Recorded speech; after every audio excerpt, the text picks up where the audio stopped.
Le premier ministre Carney a aussi fait référence aux investissements annoncés hier dans les territoires du Nord-Ouest. Ottawa promet plus de 40 milliards de dollars pour renforcer la défense et la sécurité du Canada dans l'Arctique. Parmi les investissements prévus, la modernisation de bases dans le Nord, notamment l'amélioration et l'allongement de pistes d'atterrissage, ainsi que la construction de hangars et de routes dans plusieurs sites à travers l'Arctique, en plus d'améliorations aux infrastructures civiles. Pour en discuter, je reçois Mathieu Landriot, directeur de l'Observatoire de la politique et de la sécurité de l'Arctique à Québec. Monsieur Landriot, bonsoir et merci d'être avec nous. Bonsoir.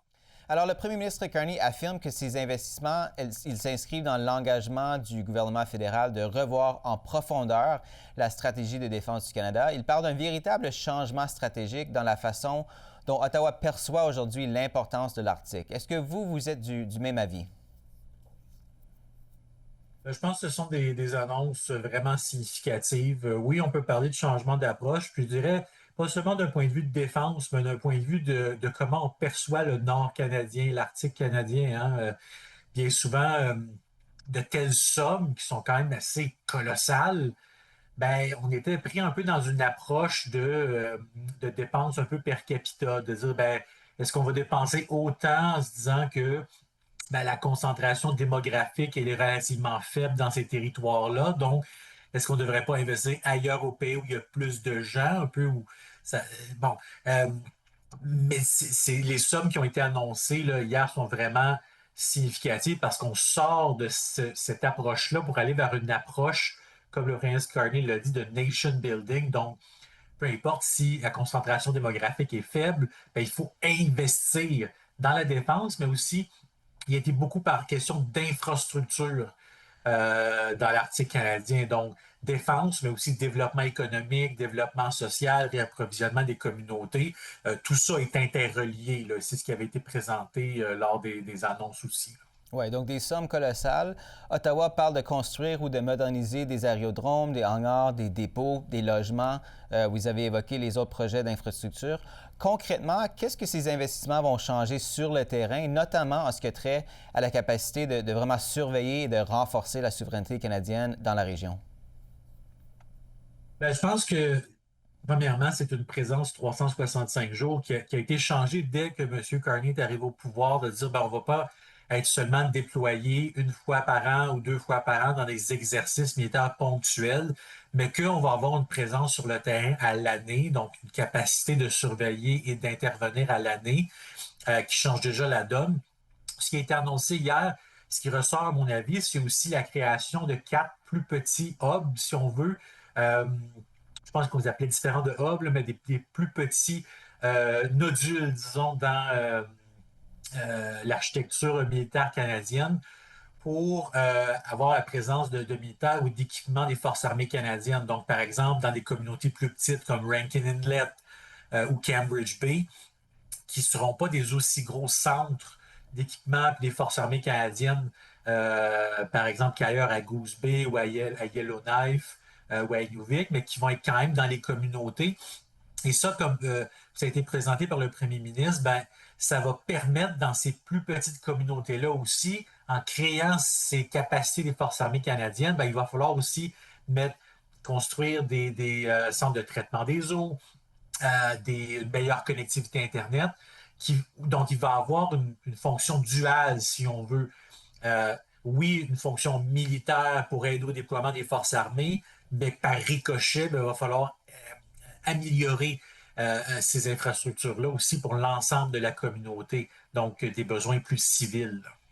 Selon le communiqué du gouvernement qui a été mis hier, l'objectif, c'est ni plus ni moins vraiment de permettre aux forces armées canadiennes de défendre l'Arctique sans l'aide des Alliés. Et on le sait pour l'instant, le Canada se penche beaucoup sur les Américains, entre autres, pour défendre cette région et autres. Vous, comment est-ce que vous interprétez cet objectif? Est-ce que c'est vraiment réaliste que le Canada puisse défendre l'Arctique, la région de l'Arctique qui lui appartient, sans l'aide des Alliés?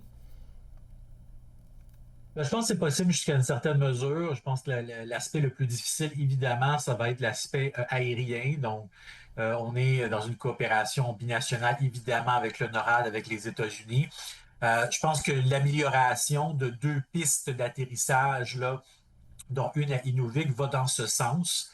de renforcer la capacité du Canada de défendre cette composante aérienne. Je pense sur la composante maritime, la composante terrestre, ça va.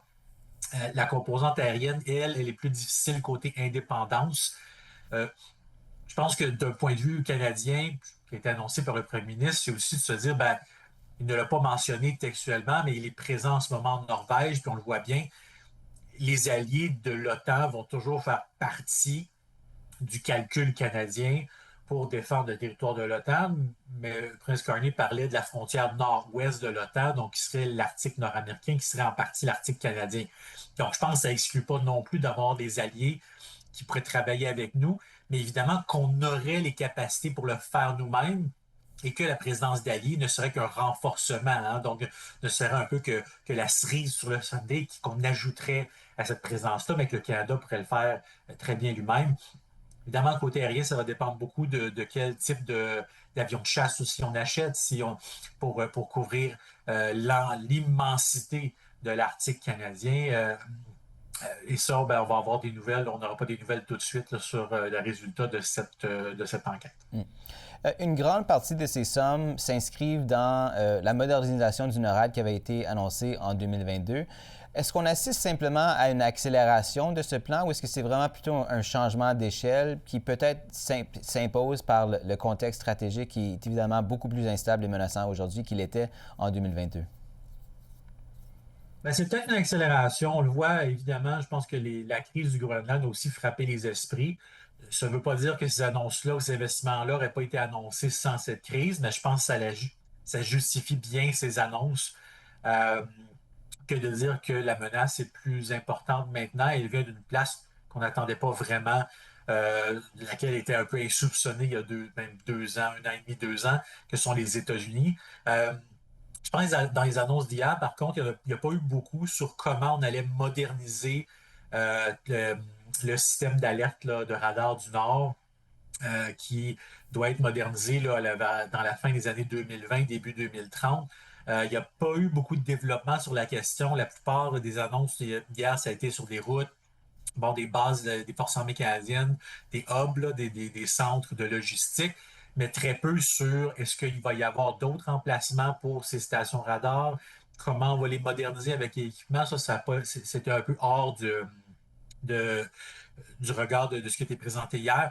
Je dirais peut-être pour ajouter par contre sur un autre aspect, les annonces qui ont été faites hier s'inscrivent assez bien avec ce qu'on entend dans l'opinion publique au Canada en général, mais aussi des résidents du Nord. Hein. Quand on a fait des sondages il y a 2 ans, l'année dernière, la question des infrastructures, c'était consensuel et c'était un consensus transpartisan. Là. Les électeurs de tous les partis politiques au Canada s'entendaient que d'investir dans les infrastructures arctiques, c'était essentiel.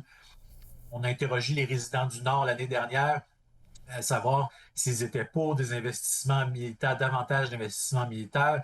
La réponse était un oui, et ce, avec une majorité très, très forte. Donc, je pense que les annonces s'inscrivent aussi dans ce que l'opinion publique au Canada et dans le Nord canadien s'attendent et appuient. Donc, ça n'aura pas beaucoup de controverses dans ces deux, si on peut dire, audiences ou électorats, parce que ce sont des priorités qui sont vues comme nécessaires. Mathieu Landriot, directeur de l'Observatoire de la politique et de la sécurité de l'Arctique, merci encore une fois d'avoir été avec nous ce soir. Bien apprécié. Il n'y a pas de quoi.